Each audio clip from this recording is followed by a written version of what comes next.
Welcome to East Coast DNA. This is... Oh, Darcy's not here. I'm Andrew. Over the last couple of weeks, Darcy did 5 interviews. Everyone that was nominated for Rock Recording of the Year for Nova Scotia Music Week. Nova Scotia Music Week is coming up on November 3rd to November 6th in Sydney, Nova Scotia. And we thought it would be a good idea to kind of get a few of the categories that we're into, get the people in here, and kind of give a little showcase in each one of those people. Voting's complete. This is more of an information thing and just doing what we do, promoting bands that we love. So up first, we're going to hear from Karen and Brian from Safeword. Welcome to East Coast DNA. We have Safeword here today. Karen and Greg. Brian. Oh, Brian? It was Greg I was talking to before, I think. Yeah. We pivoted on you, sorry. Okay, so that's another question I had then. So you guys have the same last name? We do. Right? Yeah. So really coincidence. No, it's not. We're married. Yeah, okay. There you go. That's what I was assuming. There was a connection there. That was a question. Yeah. And Greg that I was originally talking to, he's your bass player? Yes. That's right. Yeah. Okay. And then there's another member to the band. Yeah, Dan. Yeah, okay. Dan. Yeah. All right. So Karen, I know that you're the front person of the band. You do lyrics, vocals, and keyboards? Yes. Yeah, okay. That's right. Yeah, and reluctant front person. Reluctant front person. Yeah. So you guys must have been kind of a COVID baby as a band. Yeah. Yeah, although we started just before COVID, and I think we'd had like Greg and us, the two of us had started before COVID. And it was just like Greg and the two of us had a band like years ago with one of our friends who moved away, and we were all kind of like, we should just start playing again. So we got together, played some old songs, started messing around with some new stuff, and then brought in our neighbor, Dan, who we knew could play guitar, had never been in bands, but was like, just playing alone in his house, driving his wife and children mad. And we were practicing in our basement at that point because with lockdowns, we didn't have anywhere else to practice. And our basement has like a 5'10" ceiling, and Dan is like 6'2.5". And so we actually had a joke. The first show we ever played live was Nova Scotia Music Week as a band last year, sorry. And we had a running joke that Dan wasn't going to know how to like stand and play guitar. Yeah. Because he had to sit in the practice space. We actually did book a place to practice because we were like, what if he gets out there and we gotta put our chops in at Rockopolis, make sure that he knows how to move. So, but yeah. So Dan, the point of that was Dan was brought in, and then COVID hit, and we had like a minimal number of practices, and then we also went in and started recording, and poor Dan didn't have time to get his feet under him. Now he does. But. Yeah, we had basically a preliminary, like our first album, like almost totally written by the time Dan joined. So his learning curve, especially being like, that was his first band since being a teenager, and you could tell he was just like, okay, this is gonna be a steep learning curve, but he really rose to it though. So but and the band that Greg had come, so we played in a band before this one, and Greg and the other fellow that we were playing with were both former members of Blackout and the old band. And so our practice space was just like chocker block full of like all the old Blackout gear that had been being stored underneath for like years. So we were like, well, there's no reason not to have like, might as well use it. So and I think all of us, like when we lived in Ottawa, we played in bands, and so this was like since moving back and having kids, it was the first time we were able to get our sort of legs under us and actually like play consistently. Yeah. And so is most of the band originally from Nova Scotia, or all of the band, or are you guys? More or less. Yeah. I think Dan grew up partly in Ottawa, but that's it really. But he's Nova Scotian in the sense that he's been here for like 15 years. All of us have been here for decades. But we all did like, I think Greg, I guess but we all did like our walkabouts in Ontario for like. Sure. Everyone has those little stints. Yeah. And so you had 3 singles that you released in 2020, was it? Yeah. And then you said you play in that Music Week. And then, yeah, that was our first live show, and it was like when we got there, we were like, "What were we thinking?" Because we were so nervous, and there were so many people, and yeah. But yeah, we did our first show at Music Week, and I think we might have released the album by then, or maybe shortly after the first album. Yeah, I think that would have been because I would have been doing podcasting stuff at the time. That's when I started hearing your name. Right. Yeah. And then this year, when Andrew and I had this East Coast DNA podcast, I remember when you started releasing singles to go towards the Currents album, which congratulations, being up for Rock Recording of the Year. Thanks. Yeah. So both those singles, the earlier ones there, they're different. Yeah. Do you mean the first Food for Something Else is different than the rest of your songs, but it's not like a different genre. It definitely, anyone that picks up on the obvious 90s influences, it flows just as well as anything you would have been influenced by. The other day. Yeah, we were just, because we're working on some new stuff, and we came out of the practice space, and you know, it had gone, one of the songs had gone pretty hard. And we, like, once we started to sort of arrange it, and we were like, no, this is going to work with a lot more bass distortion, a lot more.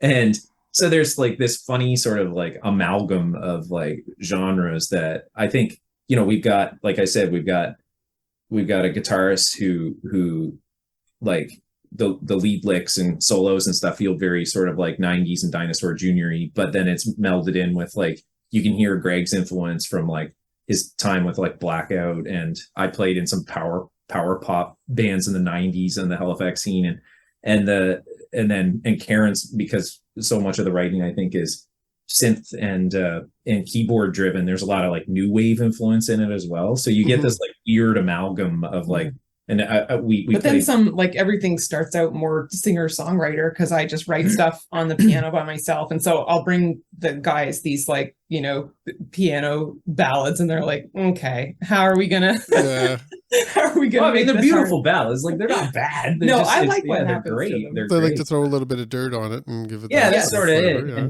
And that's that scrappy 90s sort of like indie rock sort of thing that ends up happening to it, which is because like the first singles that we laid down, you know, we sent it around to some of our friends who were much more embedded in the music scene and had a lot more experience like doing mix and stuff, and they were like, oh, this is great raw, like 4 off the floor sort of recordings, and we were like, is that the sound we were going for? You know, like and yeah, so when we went back to Ocean Floor to start doing the EP, we were like, okay, like working with Charles, we were like, okay, we need it. We want to be able to refine it even more, so when we hit the mixing board later, like we have more like content to work with. So we were over recording by the time we got to the EP in a good way, but it was like we wanted to have a lot more when we got to Fang that we could mix down, and it was a really different sort of process on the EP than it was for those first singles. We were learning again how to do it, and a lot has changed since a lot of us really were part of music scenes back in like the early 2000s, late 90s. Like, so much has changed technologically. We feel like dinosaurs in some respects, catching up with a lot of it. I think that the result of having like songs that sound different from each other is that like, I don't think people quite know where to put us sometimes. And which is fine. Like, we don't have any great We've been compared ambitions. to like Metric and Pat Benatar, and like people see in us what they want to see.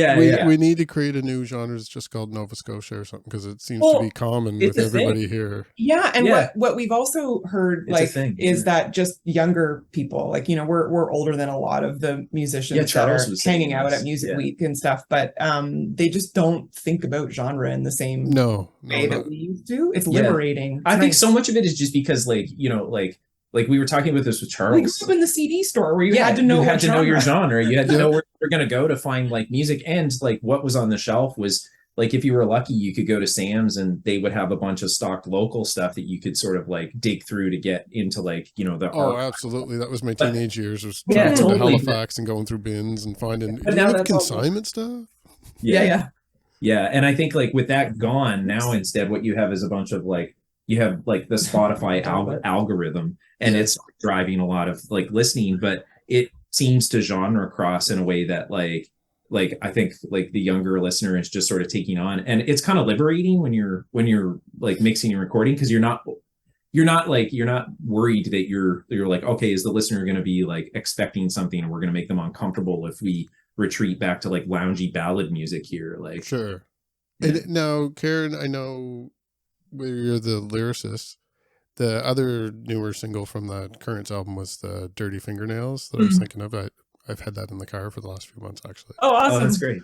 But when I was listening to your older tracks preparing for this, like there was a few that I had heard off and on, but I picked up a toenails reference in one of your early songs. And then Yes. fingernails. Is you obsessed with nails, or No. is this something I should look for in the new There might be stuff? something going on here. Yeah. Subliminally, maybe. And Yeah, I'm gonna keep an eye out for it on your new have to song. talk to somebody about that. Yeah, there's something Freudian going on there. I'm But sure. you do have a new song that's coming out October 7th.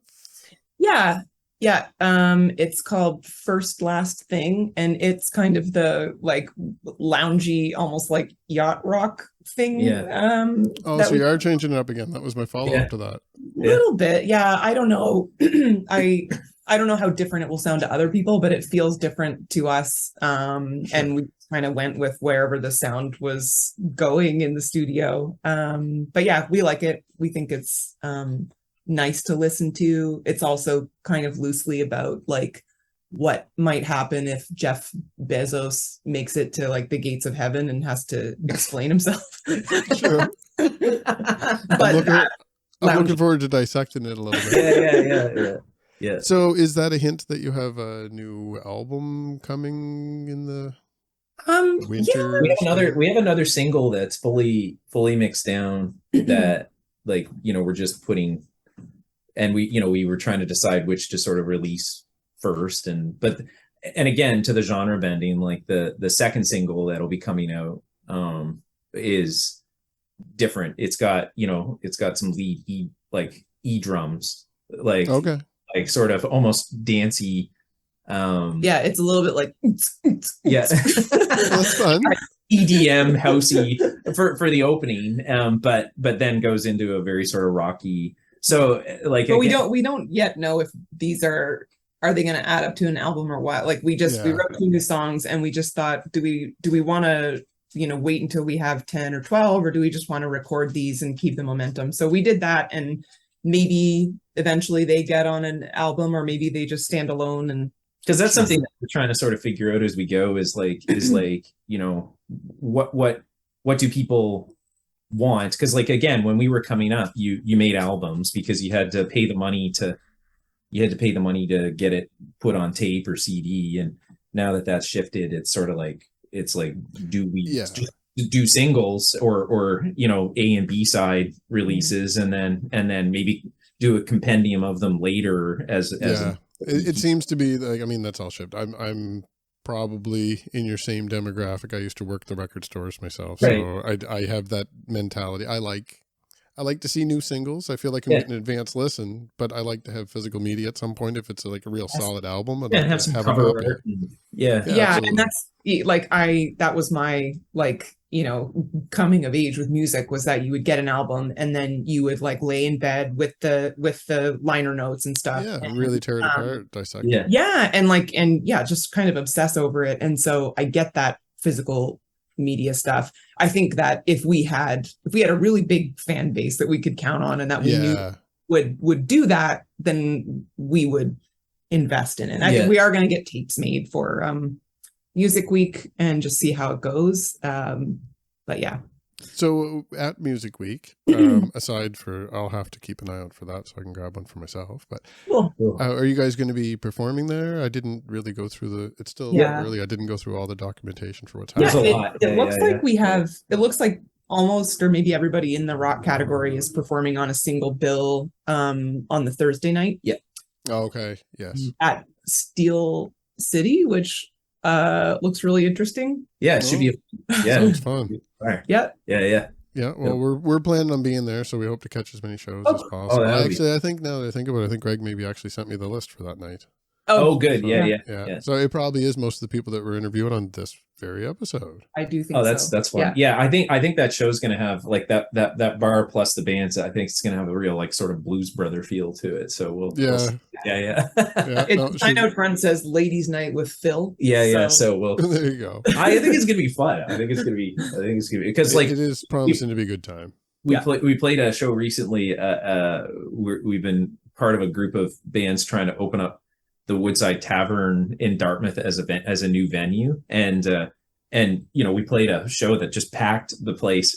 But like it's a tavern, right? It reminds us of a couple of the venues that we played in Ottawa when we were living up there, where they were pretty rustic, like taverns where like the extent of the food that you can get is like a pickled egg and some like local beer. Except that the Woodside has really good food. They do. They have incredible food. But at the same time, I was like, this is going to be our like theme is like, it's going to be that Gus's feel at most of the places we play. It's going to be like, like not polished up venues, which I love. Yeah. Oh, yeah, that's fine. It fits well with what you're playing too. Like this is it. That whole vibe goes together. So totally, yeah. It makes for a good live show when you have the right setting for it too. I think so. Yes. Yeah. Well, I think I'm gonna grab another one of our artists here for today's episode, and hopefully at Music Week we have time to catch up over down there too. So Yes. We'll have some of the gear down, and we'll be doing some networking and socializing. So. Hope to see you again, and I thank you for coming on today. Thank you so much for having us. Yeah. I will be saying it to everyone. I'm not playing any favorites, but good luck. Thank you. Yeah. We'll see who the winner is come November. Thanks so much. Right. Yeah. Thanks really. again. All right. See ya. All right, welcome back. That was Safeword. The next band that we're going to speak about is June Body. And with us from June Body, we have Connor James. Connor James here with us today from June Body. Hello. How you doing? I'm very well. How are you? Good. So we originally met, me and Andrew met you last year with the Jam Sessions podcast at Music Week. Music Week in Truro, yeah. So there is still that interview out there for anyone that wants to go that, but just for anyone that isn't already familiar with June Body, you guys had a couple albums 2017, 2018, and you were Halifax based. And when I met you, you were kind of promoting this album that you're now up for Rock Recording of the Year, which I have the copy here. So congratulations for that. Thank you very much. Appreciate it. Do you maybe want to give a little rundown for people that don't know your band, the other two members of the band, and a little bit of your history there? Yeah, we're a cute little trio. It's based out of Halifax. We started in 2017. I was looking for band members, and I put an ad out online, like on Kijiji. And our now bassist, Alex Callahan, responded to the ad and just came over, and we hung out and worked out. So Alex is very much like an integral piece of the trio. We love him. I love him dearly. And then we're on our fourth drummer. It's like some Spinal Tap stuff. Yeah, I was gonna say. Like, I'm wondering if he's worried. Yeah, he should be. Our first drummer, Will Irvin, was hit by a car the night of our first show and broke his arm. He's fine, by the way. Will's fine. That's insane. But he couldn't play, and then as he was recovering, things in his life were changing, and he couldn't be the drummer, so that's fine. Still love him. And then he drummed partly on our first record, Star For You, which came out in 2017. And then 2018, we put out Life From Underneath, and Dylan Shillito drummed on that. And then he left the band and he moved back to the United States of America, where he currently resides. We love him. And then Johnny Rankin drummed on this record, Never Here For Long, that's up for Rock Recording of the Year. And he had to depart the band earlier this year, just again for things just changing in people's lives. And we love him dearly as well. And now our fourth drummer is Matt Schofield. Amazing guy. So happy to have him on board. He expressed interest in drumming for us as early as 2018. Is he from another band as well? The name sounds familiar. He plays in a few other bands. Another project he's playing with that will be at Music Week is Avery Dakin. Oh, okay. Avery was on the show as well, so maybe that's where I knew the name from. Yeah, that could very well be it. Yeah, he drums in that band as well. They're great. Yeah, we featured one of her singles and had a few chats with her there off to the side, so I probably was reading her bio and picked up his name from that. That's small world. I was just out drinking with Avery last night, in fact. Oh, there you go. And Matt. So since last year when we met you, is support for this album that, I mean, obviously you've done some good support for the album if you've been nominated for Rock Recording of the Year. Mm-hmm. I followed you a little bit online there. I know that you were out of province for a little bit with the band, were you not? Yeah, we went on a tour in spring of this year. And we went to, in the end, we covered, I think, 5 provinces. Started in Nova Scotia, did PEI, New Brunswick, Quebec, and Ontario. Awesome. And so you get good crowd sizes for what you were expecting as you went along? It was way better than we expected. I think we just planned the tour much better and kind of relied more on, local bands to kind of help us out. And the local acts like really came through to put on to help us put on amazing shows and brought out a bunch of people. So it was a great opportunity to get in front of a lot of new folks. It was definitely our most successful tour to date by a long shot. And that same sense of community, I guess, with the other bands that you're kind of coming up with as you do this type of thing. I know that you guys had played a lot in the past at Radstorm, but I also saw that you did some shows in the past year, maybe. So you still stick with the all ages shows as well, which is nice because we always talk about that on this show. That, I mean, there's no problem with alcohol at the shows, but it sucks when you can't go to a show because you're underage or whatever. Absolutely. And Radstorm has become like one of the, feature venues of the city now that a few of them are gone. Mm-hmm. I know a lot of artists that feel like they can't play at some of these bigger venues like the Seahorse or whatever, because with a lot of these venues, there is like a fee that you have to pay. And so if you can't draw a certain number of people, it can be really intimidating to be booked there. Sure. And stressful. It's like, oh my God, am I going to be able to, am I going to be out of pocket for the show?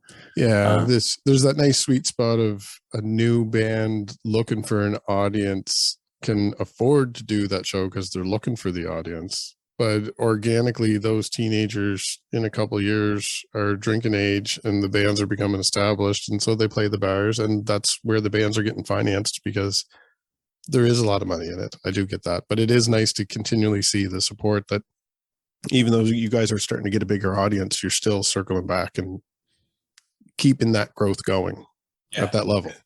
It has to all start like on a roots level, right? Like we have to continue to focus our attention on Halifax to a huge degree. And as the following builds here, then it can expand. It's easy to think like, oh, we got to put all our chips in these different baskets and, build our audience in Toronto and Ottawa and Montreal. But I think at the end of the day, it's more important to focus your attention in your hometown. Mm-hmm. And Radstorm is just one of those venues where you feel the community support because anyone can just wander down and just be like, oh yeah, I'm going to come check out these bands. Yeah, that's awesome. It's nice to have that. We used to have that here in Pictou County, like a little community center that would support local bands coming in doing like Friday or Saturday night shows. And that would have been back like when I was a teenager, late teens, but it ran pretty strong for a few years, and we don't have that in this community anymore. So I do, having children myself, I do see the posts up in Halifax, and I'm like, it would be nice to have that locally. So it is nice to see that bands are still supporting it. Like, you're not just, that's the only show I can get. You can get a different, you could probably just as easily get a show at Gus's Pub or the Seahorse as you could at Radstorm for your band at this point. But you're still including the underage people that need something to do, and maybe they like music and that's what they want to do. It's that underage or that all ages fan base is so crucial to like a local band that's starting out, because those are going to be, you know, your fans that are going to like carry you, Yeah, they go, you know, with up you. to the next level. And so what is next for June Body? I mean, we have Music Week coming up. I mean, it's almost 2 months away from when we're talking right now, but you're up for an award. You're going to be performing there. Yes, we will. So yeah. Well, what else does the band have going on? I'll be sure to try to catch that show while I'm there. Yeah. We're playing on the Thursday at 10:15 at Steel City. But yeah, I mean, we're going to do some local shows, and then maybe some touring like early next year. Like, maybe if something comes up for the fall, we could make that work, but probably touring next, like early spring. We've already started writing the next record. So That's awesome. I think we're going to demo some of the new record, to have demos to bring to Music Week to show around to some people. Cool. Little too early for anyone else to hear it yet, but you got stuff coming out yet anyway. Yeah. I think we're really excited to see, you know, because we have a new member in the band, it kind of changes the whole dynamic. It changes the sound. Absolutely. And we rehearse every week now, so we're just kind of getting tighter and tighter and starting to catch on to new little things that are allowing us to mesh, or new things that are evolving the sound. And so we're probably just going to, you know, keep working on new songs and build a new record and record it. I'd say that's like our next year is going to be working on that. So you'd have a little bit of a different influence having a different drummer, but has being on the road and playing in different provinces and seeing the reaction from different crowds in different areas, has that impacted or influenced what's going into the new album? That's an interesting question, because, you know, inevitably people tend to show more visible enthusiasm when you're playing the rockier, poppier songs. For sure. But you don't know how someone's feeling as well when you're playing maybe the more downtrodden, sullen ones. Like, you could be affecting someone in a really profound way. Like, someone came up to us in Toronto at our most recent show, and we were playing one of our kind of slower, more melancholic songs called Hospital Bedclothes off our first album. And so everyone's kind of just standing there, you know, watching, and you're like, well, I don't really know how these people are feeling about this. And someone came up to me and was like, that song, like that hospital song, he was like, I had chills the whole time you were playing that. And it just made me feel so kind of strange. And yeah, he just had shivers up his spine. I was like, oh, like, wow. They got locked into the lyrics. That's one thing that we had discussed when interviewed you last year, was about the lyrics. The music itself is a little misleading to the poetry of the lyrics behind it. Like, you may not catch on. Like, it sound, a lot of the songs sound like poppier rock songs, but then when you listen to the lyrics, there's a little bit of a darker, deeper content there that it kind of catches you off guard if you start singing along. Yeah, exactly. Yeah. Well, I mean, we talked about this in the last podcast too, that Elliott Smith is the #1 influence for me for that concept of this kind of poppy, almost Beatles-esque sound. And then when you're singing along, you're like, oh my Lord, like, this is dark. This is really dark. Yeah. I love those juxtapositions in art. I think they're just really cool. Yeah. There's definitely a few in my little back catalog of CDs and records sitting here, a few bands that fit that bill. But Well, that's why I have your album sitting here too. So I picked it up because it fit that bill. Yeah. I mean, all this is to say that, to go back to your original question, I think there's something about the energy that was reciprocated from our more kind of energetic, dynamic songs that we want to pour into the new record, because the response was so like visceral and tangible. Sure. But a lot of the new songs that we're working on, like, kind of have this much more sort of melancholic, just this different sort of like angle that I don't think we've ever tapped into yet. So I'm excited to see where it goes, because it's definitely a different angle to the songwriting, but also like how we're going to use our dynamics as a trio. Yeah, I'm excited to see what the differences are, and see what the last couple of years have done to mature the sound too. That always happens between albums with most bands anyway. Yep. There was one other little side question I had for you. I was actually just going to ask you off camera. One of your t-shirts and your merchandise there, the last one that you had out. Yes, it was the pink one. Yeah, so that's Isra Fitch did the... Isra Fitch has done all of them? Not all of our t-shirt designs, but like all of them since like 2019, I would say. Isra's done like 5 shirt designs for us. So is there a connection between the bands, like where she's in other bands as well? Or is it just that she's a cool artist as well, and just a coincidence that she's a musician? Well, I had obviously like known of Isra, and had like seen Isra play with Good Dear Good and with like as Isra Fitch. Yeah. But then I found this like Instagram account that she has called, I think it's called like Save the After Party. Okay.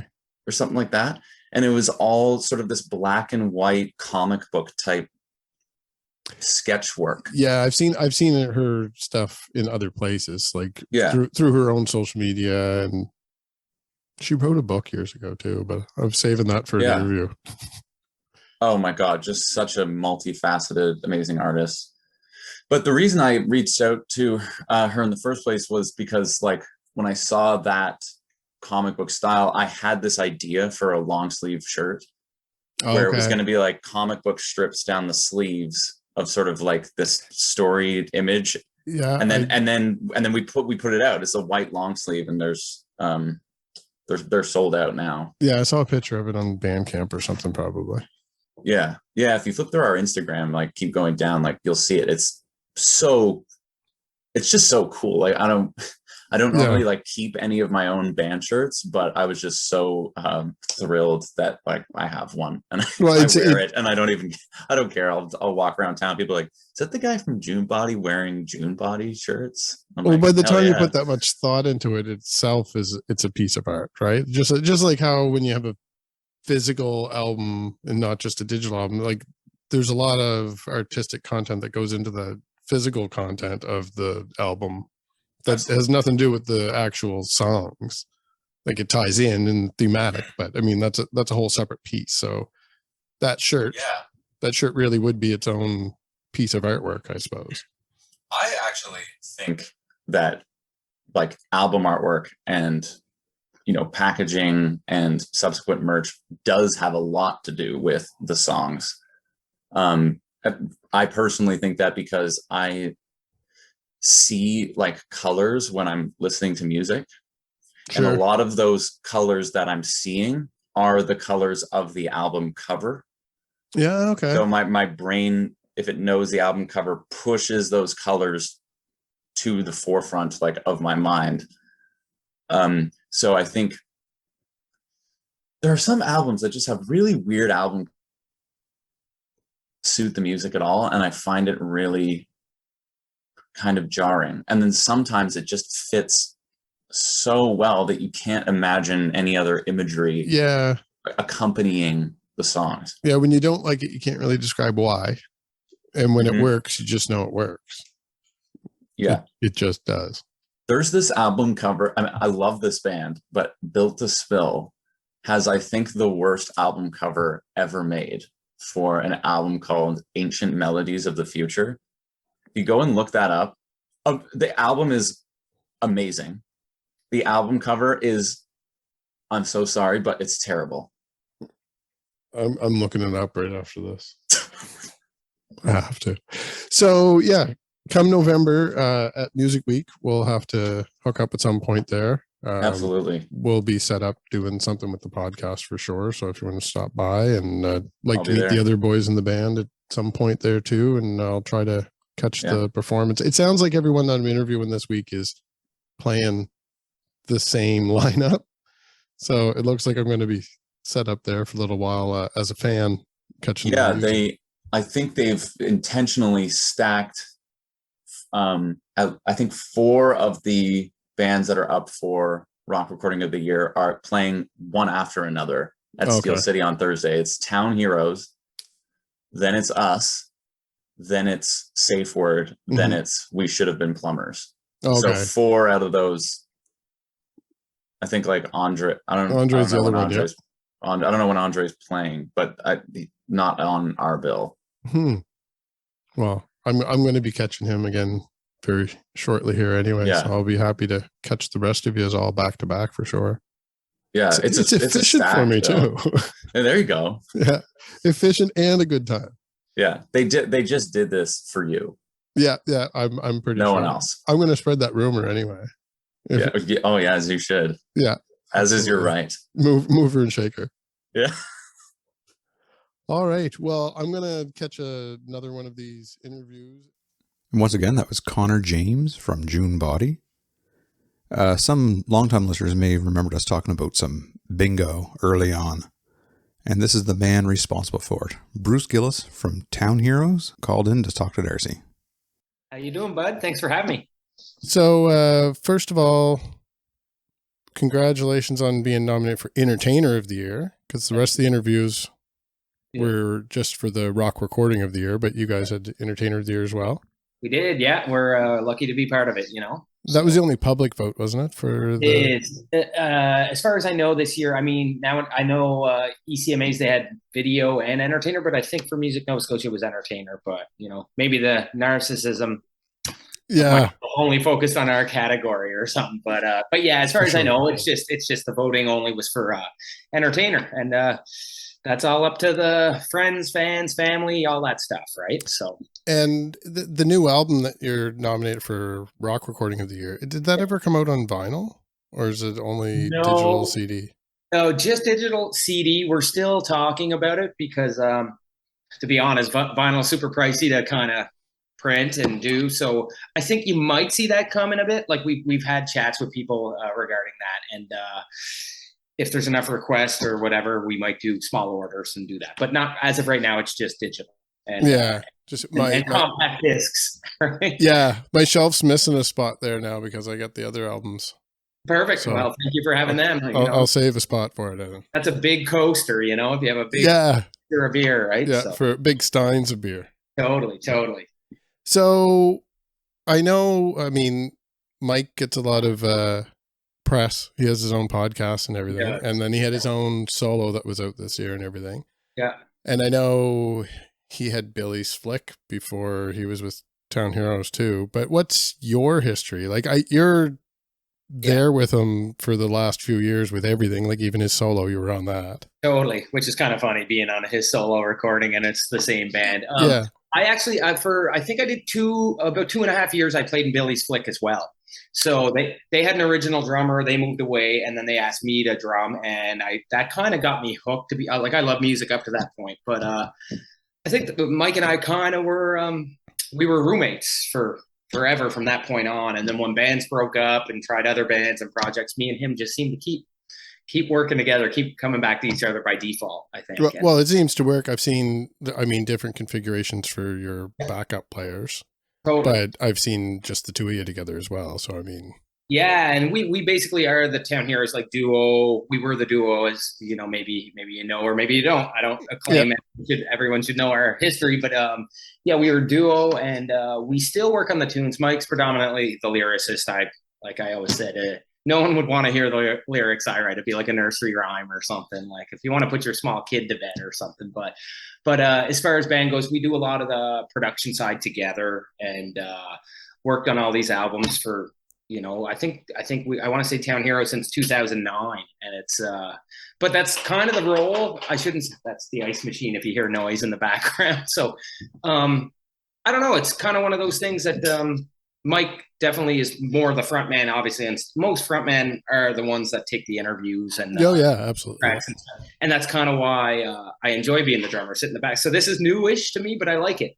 I like it because it's I guess it's maybe a different perspective from your side of things as well, right? Like, but he's me and him have just been good friends since about 2000, and just been writing together, and that's it. Just and like the Town Heroes have got out of this category, out of the particular list of people that are nominated. You guys are the seasoned veterans of the list too. Like you've been around for.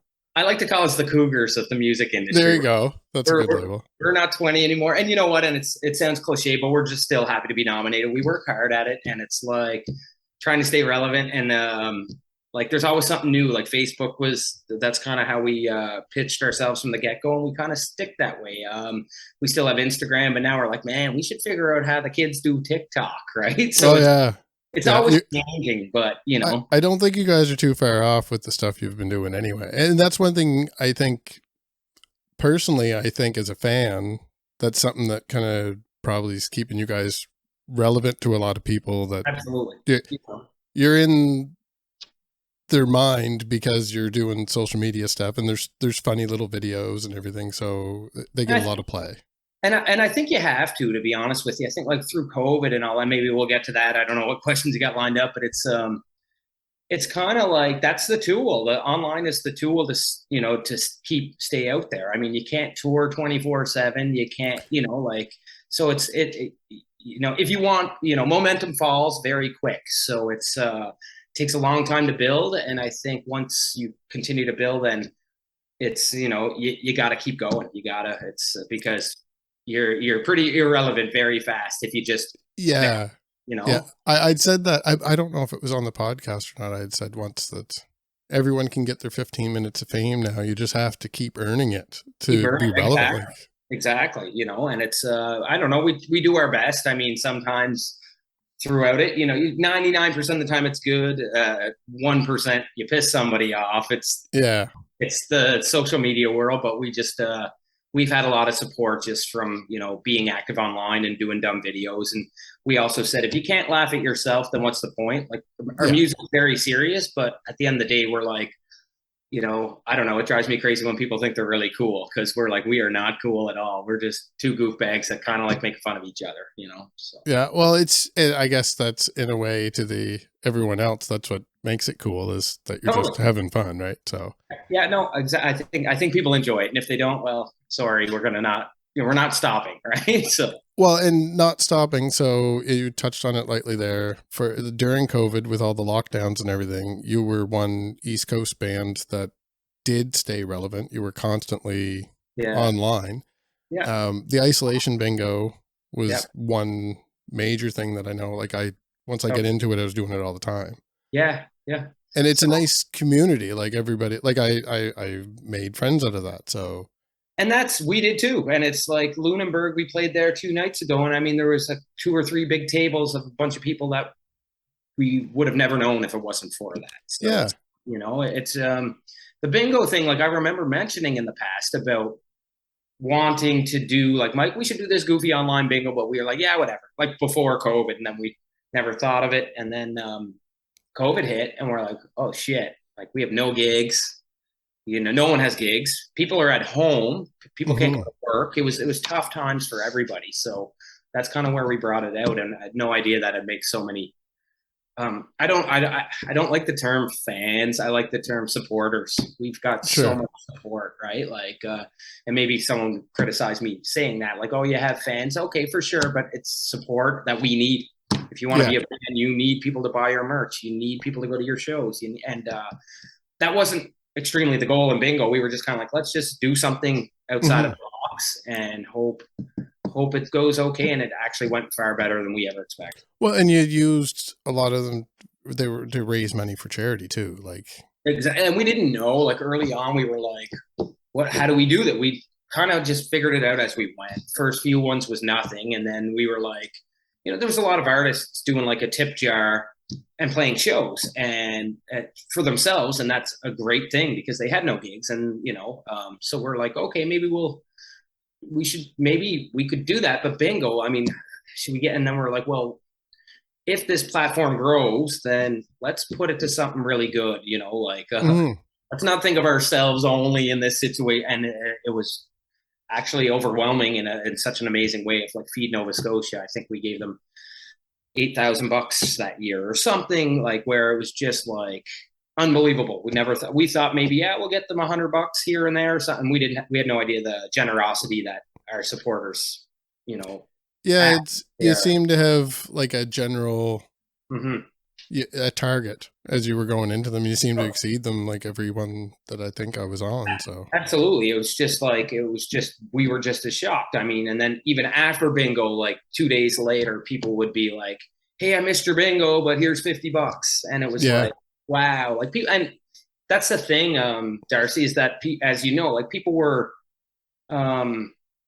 really in a bad spot themselves. Not everyone had work. So it wasn't just bands. It wasn't just restaurants. It was everybody seemed to have their own battle, so very few maybe kept working and, whatever, but the majority of people were in a bad spot. And for them to keep shoveling money, that's why we always stressed, not mandatory. If you want to play and you got nothing, who cares? Don't worry about it. Right. So, no, it is awesome to see everybody still contributing, even though, I mean, everybody can use it themselves. So it is nice. And you had a nice community of like other, the donations for prizes and stuff. Yeah. And it was kind of, as a fan, once again, it was nice to see from the outside, like, oh, that's another band that donated something to it. So like just the connections with different people in the community that were either following along or played with you before or knew you through the community. Yeah, it was great music wise and even local wise. Like I'd say two of my closest friends, Rob and Trina.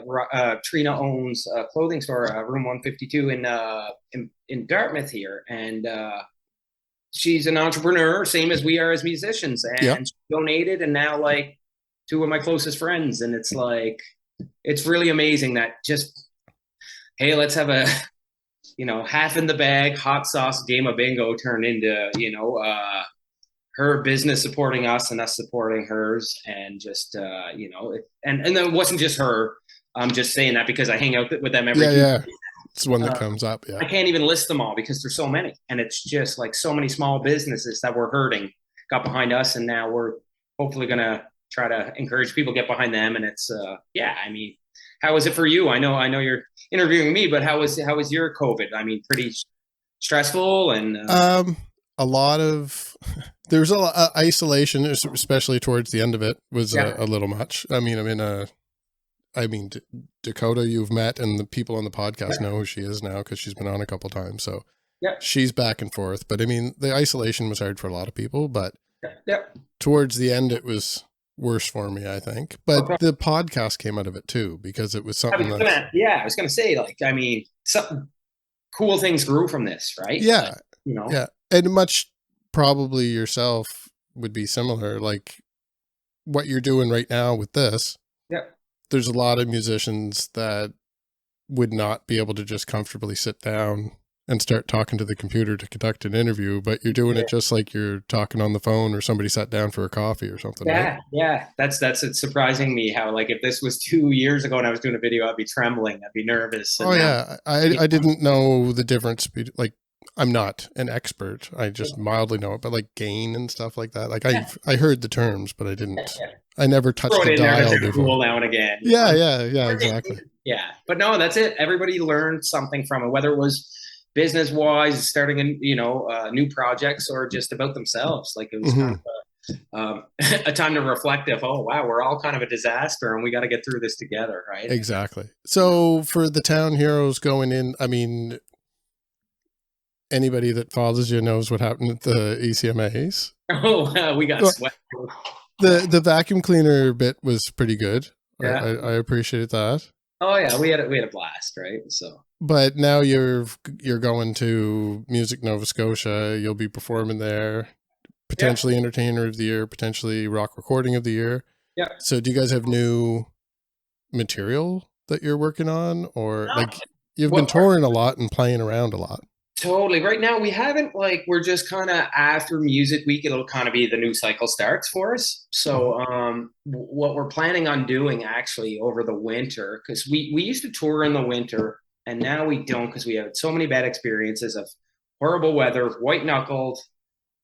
Don't want to lose my life driving through wherever in January. So we work on videos and songs. And this winter, we're going to actually focus on like a cover album.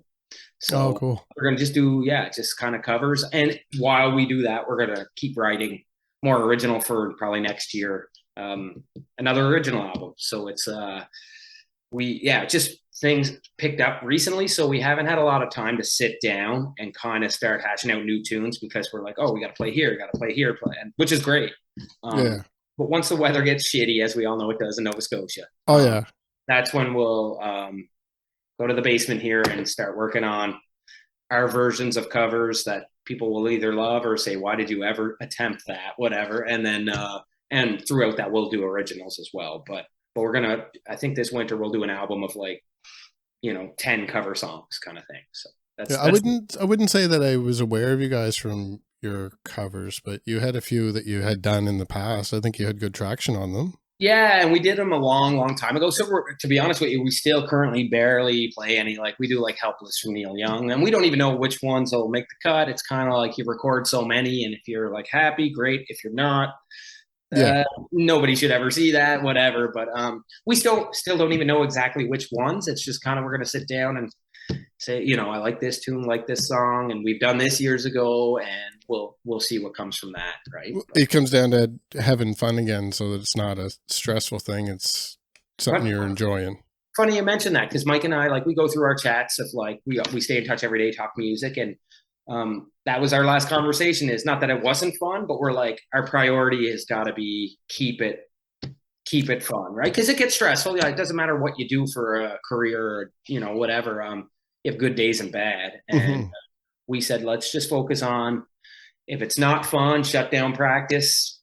Why wasn't, and then come back fresh the next day, and just make sure that's the number one goal. I know that's cliche, I know it's cheesy, but it's what's the point of doing it if it's not fun? And we're still having fun, but that's our goal. That's number one, is just enjoy it. Because when we all started playing way back in the day as kids, learning your instrument, that's why you did it. You did it for fun, right? So yeah.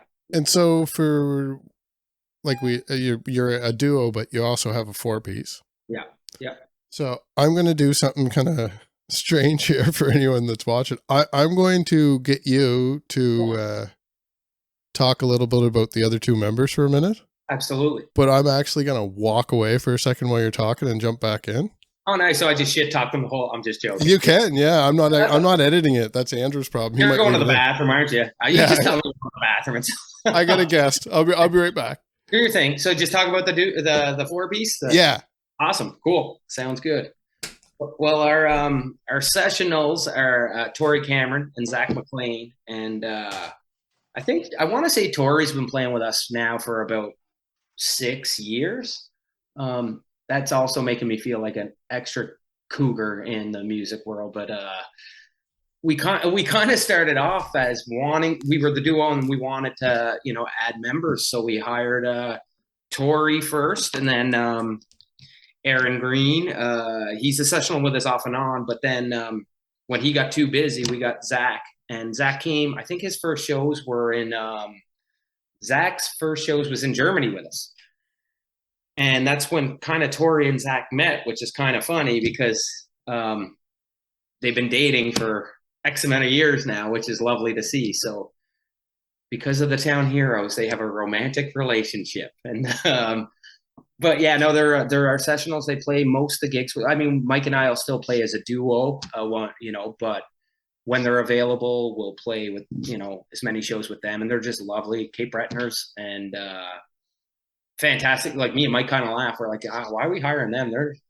They actually know how to play their instruments, where we're just getting by. But Lovely folks from Cape Breton that we just hired. Didn't know either of them that well, and now that consider them some of our best friends, right? So yeah, well, I had met Aaron previously with a pillow fight interview last year, but the other two I didn't know. But Tori, when I was doing research last year for a bunch of different bands, is like her name showed up on every other thing. Yeah, like, she's a monster on the bass. It's just that's why we were like, oh my god, can we get her for this show? Because she's busy, right? But but she's busy because she's amazing. It's that. Yeah, it's as simple as that. Yeah, exactly. So my little interruption there was our guest host that she just got drove in just for this interview. No way. Yeah, just hold on for 1 second. No rush, man. No rush. Here you go. Put it on.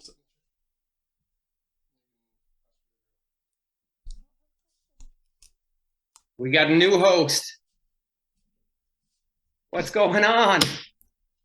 How you doing? Good. Awesome. You're doing the interviews now, are you? Yeah. Perfect. You can ask any questions you want. Oh God. Are we drinking a thing of hot sauce together? Yeah. Do you want to do some hot sauce? Mm-hmm. What do you got? Hot sauce.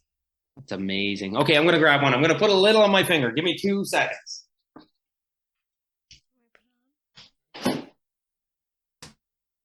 What do we got? All right. I got from Bingo. It's still labeled. You see that? G46. So let's see. What are you doing? Putting a dab on your finger? Nope. On chicken. Oh, you got I didn't prepare chicken. I'll just do that. Oh, I'm dripping everywhere. Ready to go? You say when you're ready. You good?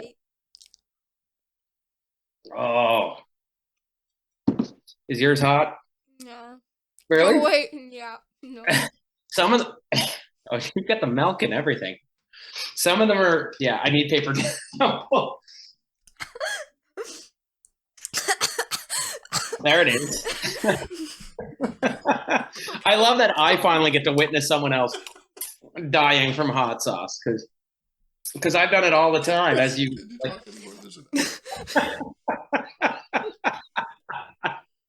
this is the best interview I've ever done.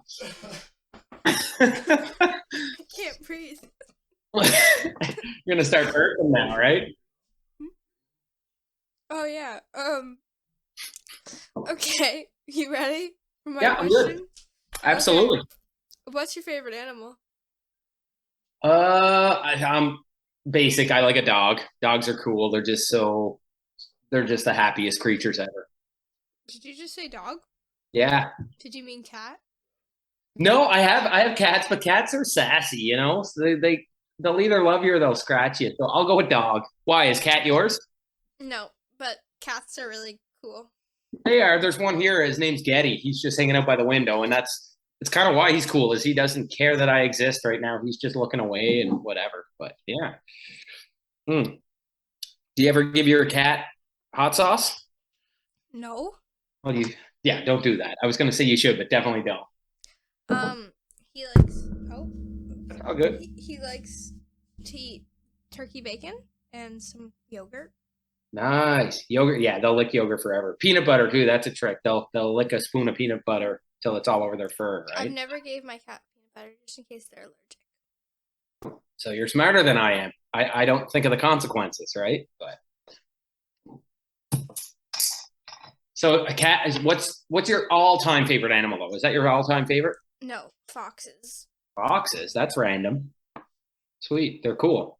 Raccoons are kind of cute. You know, actually, my girlfriend, we were just in Toronto and she was outside in the deck hanging out and she felt something scratching her leg and she looked down. There was a raccoon scratching her leg and she thought it was cool and I was kind of terrified. It's cute, but I don't want them touching me, you know? Mm-hmm.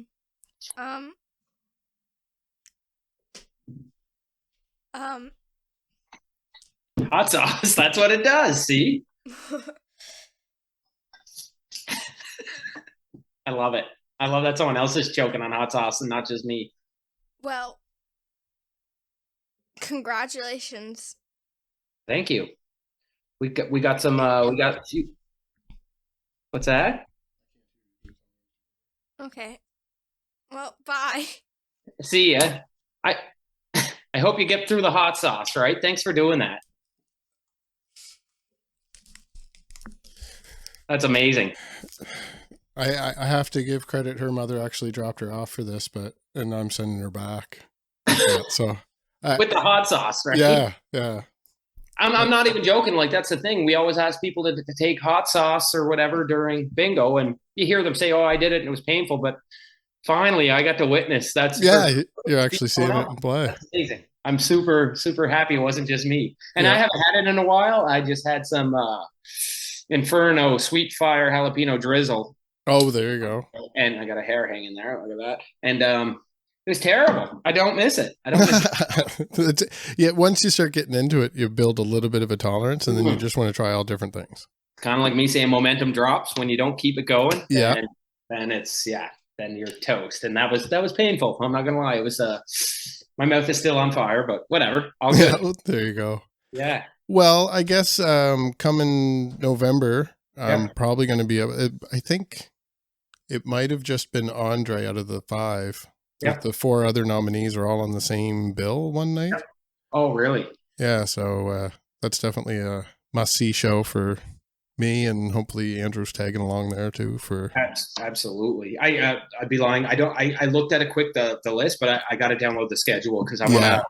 That's the best part for even the band and the bands, in the sense of going to see so many friends play, right? And my girlfriend's son actually plays in a band, and I want to go see them play. And last time we were playing at the same time, opposite venues, so that's kind of the nature of it, right? I was just talking about that in between when you wrote me and when we joined together here. Yeah, I was doing a silly little scrapbooking bit based on a comment my brother had made. Okay, right on. So I actually had them on there. And nice. A mutual friend had wrote and went, actually, Bruce's girlfriend, blah, blah, blah. I'm like, I was wondering that. So I knew exactly what you're talking about. The band's Kids Losing Sleep. They're great. I wanted to see them last time, and it was like it just didn't line up. And it's great that so many bands get together, events, whether ECMAs, Music Nova Scotia, whatever. The hardest part is everyone wants to see everyone, but everyone's got their own schedule. So it's, you might see your best friend play, or you might be competing with them. I hate it. But and that's why I say I assume I'm going to be out there. I'm going to be there. I just don't know what shows I'm going to catch, because there's so many back to back and parallel. And even if you want to get one that's 20 minutes away, is how far is the venue away? And by the time you get, it's, you're kind of running around, but whatever. It's a good time regardless, right? So absolutely. Yeah. All right. Well, I won't keep you too much longer. You probably have some burning taste buds there too. So that's okay. That hits tomorrow. That's when tomorrow. Yeah, exactly. No interviews post hot sauce. All right. Yeah. So come November, I'll be sure to find you guys somewhere there too. Absolutely. We'll be set up with the podcast doing something too. So we'll track you down at some point. Track us down. We'll come over, have a chat. Yeah, absolutely. And I want to thank you for your time today. And once again, congratulations on the 2 nominations. And we'll see what plays out in November. Win or lose, man, we're happy to be part of it. And once again, thank you for having me on this. This is awesome. And it's great to see podcasts growing like this. It's needed. It's awesome. So thank you. It's amazing. So, thanks again. Cheers, buddy. Bye. See you in November. And that was Bruce Gillis from Town Heroes. Probably still drinking milk and eating some ice cream. Up next, we have a return guest to our show. It's Jillian and Kim from We Should Have Been Plumbers. We've got We Should Have Been Plumbers back on. You guys are returns. Mm-hmm. So Jillian and Kim, welcome back. Thanks for having us. Good Congratulations for Rock Recording of the Year. Thank you. Nomination. Yes, nomination. Yeah. We won't make any assumptions yet. Exactly. Don't jinx it. Yeah.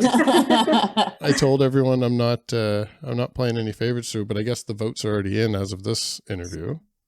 Oh, are they? So I think they closed at noon today. Oh, is it today? Okay. Yeah. Well, that's exciting. Yeah. So now they have to sit on that secret for a month and a half or whatever. Yeah, now we're all in the same boat too, because the podcast was nominated this year. That's right. Media. Yeah, that's awesome. Congratulations on that. That's wicked. It's exciting for everyone. So it's a little self-celebration episode too, totally. Talking about it over and over and over again. But I love it. So when we had you guys on before, you were just about to release the album, and now we're at the end of the year. We were talking about, we were kind of forecasting out to getting closer to November Music Week, but now you're nominated for Rock Recording of the Year for the same album we were talking about. That's right. You had one single out and one was just, I think you were just putting your second one out, maybe when we did the interview before. But now you also have the Born to Die in Berlin is out there. So is that part of the Ramones project or just coincidence? It is. Oh, okay. Yeah. So is that, where do people find that if they want it to, is it a Bandcamp purchase or? So you can do it if you go to the Ramones project on Bandcamp. It's there, and the whole this volume 3 is coming out on the 9th, I think, the full album. So this was just kind of like a teaser single from this record. So it's quite a long list of people who are going to be on this next volume. It's pretty cool. But you can also get the song on our Spotify or, SoundCloud, anything you want. Yeah. If you go to our Instagram, there's the link in the bio that can take you everywhere as well. Perfect. And there's a companion playlist I was building for all the bands on this episode too. So it'll probably end up in there. Nice. So November's coming. We don't know who is going to win, but aside from that, you guys, are you going to be up, Jillian? I am. Okay. So you guys are both going to be there on site? Yeah, we're playing actually. Okay. Yeah. So, I actually said that in some of the other interviews that I think most of the bands I'm interviewing this week are playing together. Yeah. On one lineup. Yeah. Yeah, it's kind of cool. It's going to be a cool show. It's the Thursday, and then I think it's us and June Body and Safeword, and is it all the rock? Maybe it is. Well, Safeword and June Body were two that I did interviews for already, and they are and Town Heroes. But Andre Pettipas and the Giants are playing with some other people on a different stage. Yeah, that's right. Actually, I was with the people from Vormir yesterday for their Calypso music video release. Cool. And I think they might be playing too on the same stage as Andre. So there's a couple heavier stages, actually. Yeah.